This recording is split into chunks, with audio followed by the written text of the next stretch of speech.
Dans un entretien à Sputnik, le ministre Alain Orunel affirme que les Béninois seront satisfaits de la réélection du président dès le premier tour. Au Bénin, le président Patrice Talon, au pouvoir depuis mars 2016, a opéré des réformes politiques très contestées par son opposition.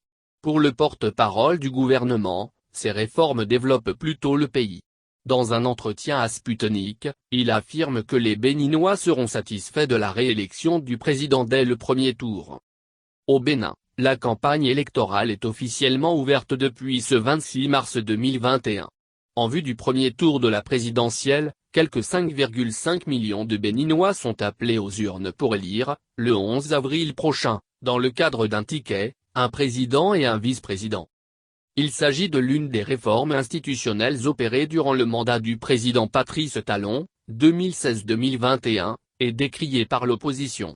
À ce titre, si le président Talon et sa coéquipière Mariam Chabi Talata dans cette course affrontent deux autres duos, plusieurs autres candidats de l'opposition ont été éliminés pour n'avoir pas pu satisfaire aux nouvelles conditions, notamment le parrainage.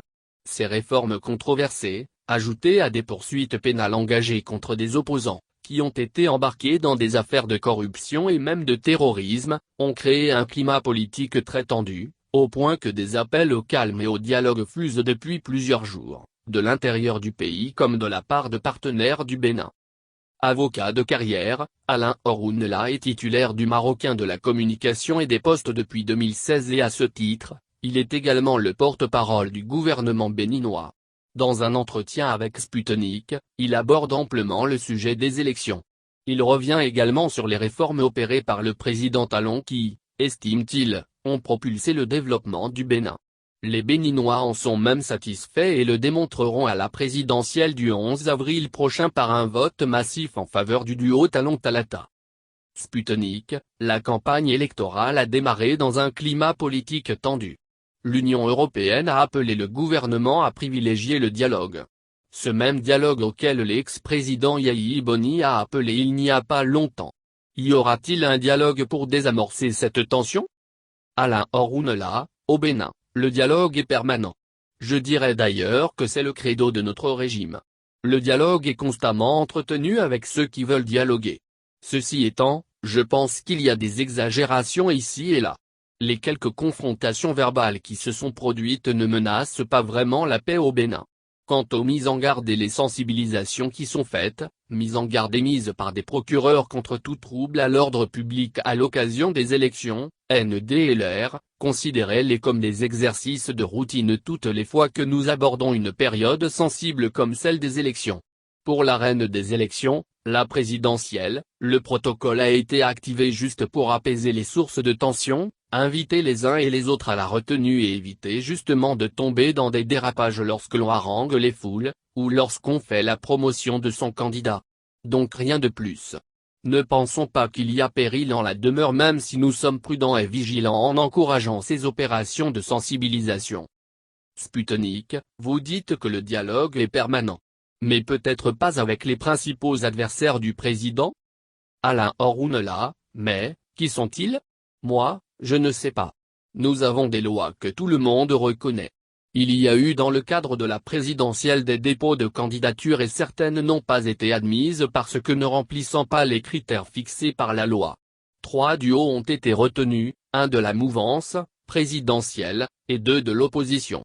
Je pense que les standards internationaux de démocratie ont été observés dans tout le processus. Le reste est une polémique inutilement entretenue par ceux qui n'ont pas bien préparé leur dossier, qui sont recalés, et qui pensent qu'ils sont indispensables pour la marche du monde. C'est d'ailleurs une présomption et une prétention qui ne sauraient entacher l'état de notre démocratie, dont les efforts du gouvernement contribuent à crédibiliser la nature, la consolider et l'enrichir. Donc ne nous arrêtons pas sur les sautes d'humeur des gens qui n'ont pas été à la hauteur de leurs ambitions. Sputnik, l'opposition dans sa grande majorité critique le processus électoral en cours dans le pays. Vos principaux opposants n'ont pas pu être candidats, sont exilés ou en prison, et donc ne participeront pas à ce scrutin. Cette situation n'est-elle quand même pas de nature à entacher la crédibilité du processus? Alain Orunel, je suis navré. Mais de quelle opposition parle-t-on? Nous avons deux duos de candidats issus de formations politiques qui se classent plutôt dans l'opposition. Que des acteurs politiques, par prétention, disent que ces candidats ne sont pas de vrais candidats, cela n'engage que. Nous avons un processus où les grandes forces politiques ont accepté de se conformer aux nouvelles règles électorales et ont présenté des candidatures. Quelle est l'opposition en prison, et laquelle est en exil? Notre pays est ouvert, est hospitalier et qui veut, va et revient sans qu'il ne se passe quoi que ce soit. Donc il faut éviter de masquer les insuffisances politiques par des problèmes qui n'existent que dans l'imagination de ceux qui les dénoncent.